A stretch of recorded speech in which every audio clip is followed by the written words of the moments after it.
Meus amigos e minhas amigas, Direito Constitucional, meu nome é Abacuque Sodré, sou professor da Base Educacional de Direitos Humanos, Direito Constitucional e de Teoria do Direito. Também sou professor da pós-graduação de Direito Constitucional do Damaso IBMEC. Queria falar com vocês hoje sobre mais um dos remédios constitucionais, aquele que é o remédio de origem. Então, assim, é um mecanismo de garantia das próprias liberdades. Lembrando que no advento dos direitos humanos, na busca pelo exercício da liberdade, o habeas corpus é um dos primeiros mecanismos ali a serem criados dentro da Constituição. Diz que se data ali da Magna Carta de João Sem Terra, de 1215, em que seria possível ali opor um abuso ilegal contra o ato do rei. Porém, outra vertente diz que o habeas corpus tem sua origem de forma específica e concreta no Bill of Rights inglês. Então, essa é uma questão histórica que apenas é um ponto de partida para nós entendermos aqui que o habeas corpus é um remédio constitucional que visa tutelar especificamente um direito fundamental, a liberdade de ir e vir. Então, quando a liberdade sofre ameaça, ou coação, ou violência, coação ilegal, violência grave, ela ensija ali na possibilidade da utilização ou da impetração por parte do paciente ou do impetrante, ou seja, um terceiro que lhe faça às vezes,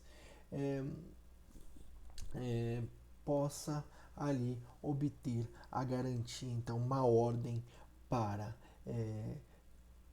ali o relaxamento da prisão, a soltura imediata e então com a realização da soltura da pessoa presa indevidamente ou ainda estabelecimento de um salvo-conduto para evitar que a liberdade da pessoa seja posta em xeque em decorrência de uma possibilidade de negativa de produção de provas contra si mesmo. Então, assim, é um mecanismo completo. O habeas corpus, então, ele tem no nosso sistema jurídico e essa possibilidade. Lembrando que dentro do sistema jurídico da Constituição de 1891, como não existia o mandado de segurança, o Rui Barbosa e a própria jurisprudência do STF criaram a teoria brasileira do habeas corpus, que consistia a ampliação para outros direitos que não a liberdade de ir e vir, a proteção contra o abuso de autoridade ou a ilegalidade. Então, todas as vezes que a liberdade da pessoa natural tiver posta em xeque em decorrência, ou ela é ameaçada, ou há grave violência ou coação ilegal frente à liberdade de ir e vir, liberdade de locomoção, é possível a impetração do habeas corpus, que é abra-se o corpo, né? Então, é importante. Qual é a previsão constitucional? A previsão constitucional é dos primeiros remédios constitucionais, artigo 5º, inciso 68 da Constituição Federal. Assim como todos os remédios constitucionais, trata-se de uma ação de rito especial, ou seja, ela não é uma ação comum, ela é uma ação de rito especial, tendo um capítulo próprio no Código de Processo Penal, sendo regulada pelos artigos 647 a 667 do Código de Processo Penal.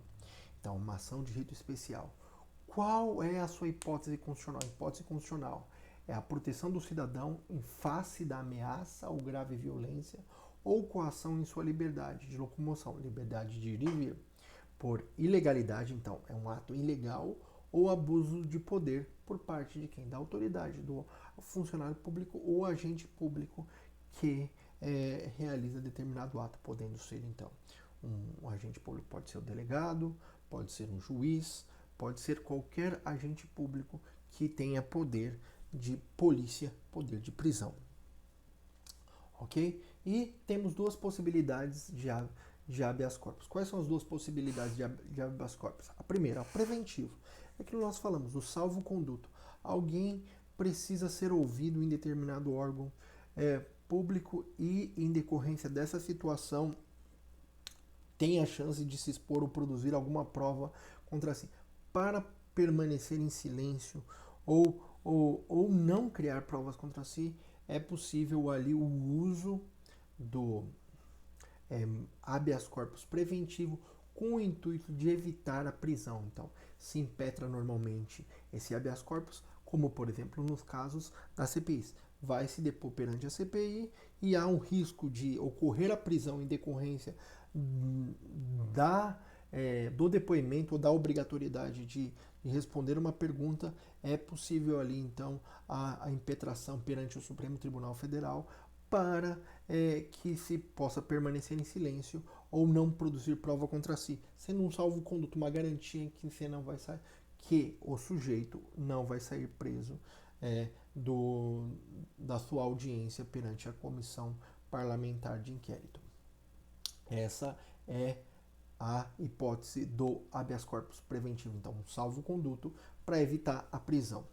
A forma repressiva é quando já ocorreu a coação ou a violência ilegal, a grave violência e a coação ilegal, caracterizada pela ilegalidade e pelo abuso de poder.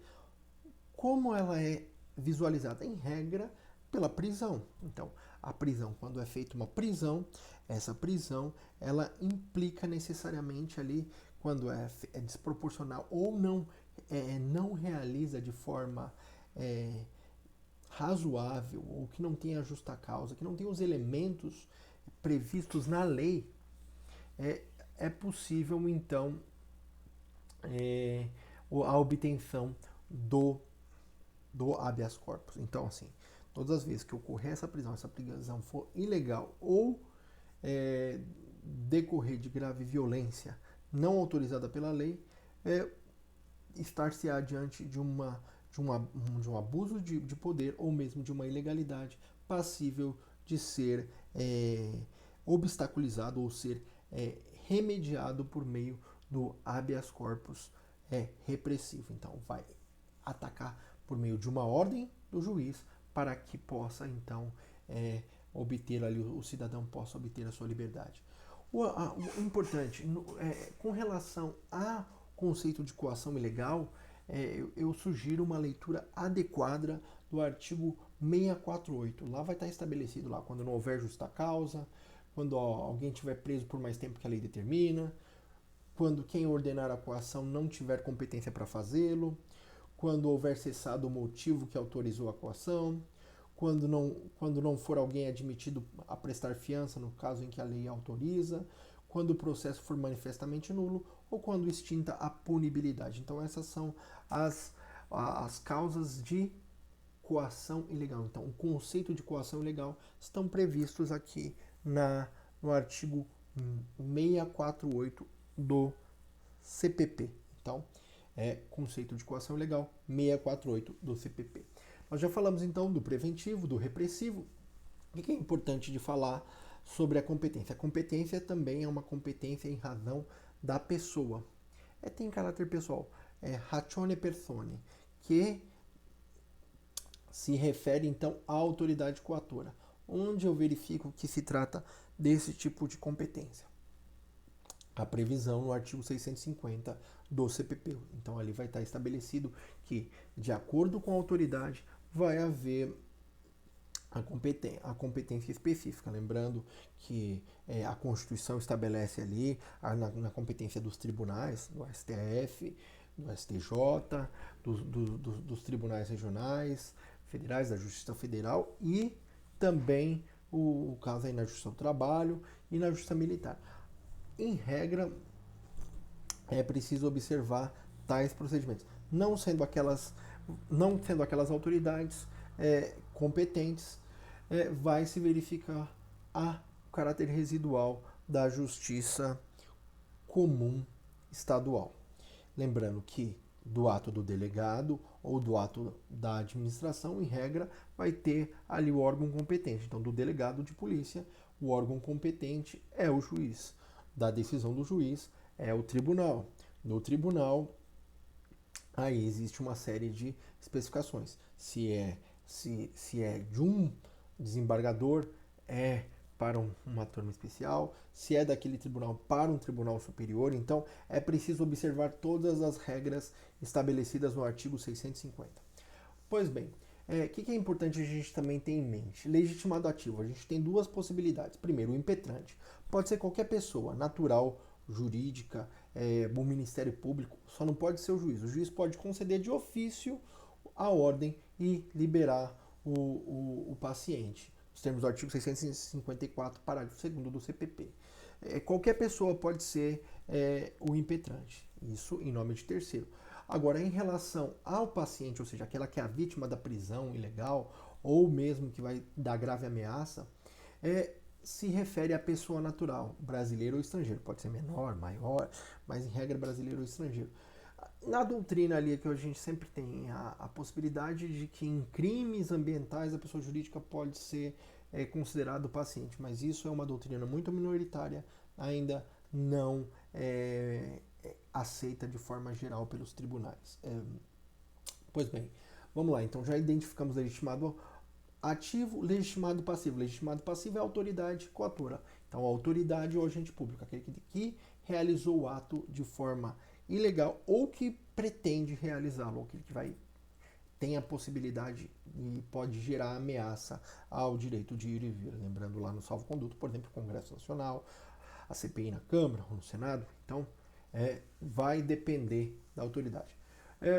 Petição inicial. Petição inicial, ela é simples, é uma petição tranquila, deve observar o artigo 654 do Código de Processo Penal, deve identificar então as partes, quem é o impetrante, o paciente e a autoridade, deve indicar então nos fatos qual é a declaração, espécie do constrangimento e as razões que fundam o temor, então o que aconteceu ou qual que é o temor, e também a assinatura do impetrante. Não podendo ser impetrante, pode ser arrogo por terceiro. Então, petição inicial, artigo 654. Não tem uma formalidade específica, como diz os professores de processo penal, praticamente sendo possível ser feita até numa folha de pão. Tutela de urgência. Lembrando que se tratando de uma ação de rito especial, a tutela de urgência é a tutela liminar, demonstração do fumus bonieris e periculo in mora, probabilidade do direito e perigo de dano irreparável, difícil reparação ou resultado útil do processo. No procedimento, então, vai ser ouvida a autoridade coatora no prazo fixado pelo juiz. O descumprimento desse prazo implica na imputação de multa diária, nos termos do artigo 655 do CPP. Quando o Ministério Público não é o impetrante, ele também vai ser ouvido. E suprimido tais diligências ou ouvido as partes, o juiz vai proferir a sentença. O CPP estabelece ali um prazo de 24 horas depois de efetuada todas as diligências. A natureza da decisão, ela tem natureza mandamental, então ela é uma ordem para garantia do exercício da liberdade. Quando é uma ameaça, então, um salvo-conduto. Ela também pode servir para reparar a coação ou grave violência, com alvará de soltura, mas também pode ser usada para trancar um processo ou anular um processo. Essa é uma ação gratuita, né? Nos termos do artigo 5º, inciso 77 da Constituição Federal, é uma ação que não tem custas. Então, essas são as principais dicas que eu gostaria de dar para vocês sobre o habeas corpus. O habeas corpus, então, é a ação constitucional de rito especial que visa tutelar a liberdade de ir e vir, podendo, então, em regra, ser preventivo ou repressivo. Preventivo, um salvo-conduto. Repressivo, ali ele vai ser o alvará de soltura, o trancamento do processo ou anulação do processo. Cabe liminar. E lembrando que o legitimado ativo é o impetrante, que pode impetrar o habeas corpus em nome de terceiro, e o paciente é quem sofre a grave ameaça. A legitimidade ativa, a autoridade coatora é a autoridade pública, agente público, que tem o poder de prisão. Essas são as dicas que eu queria deixar para vocês sobre o habeas corpus. Pessoal, um forte abraço, podem contar comigo.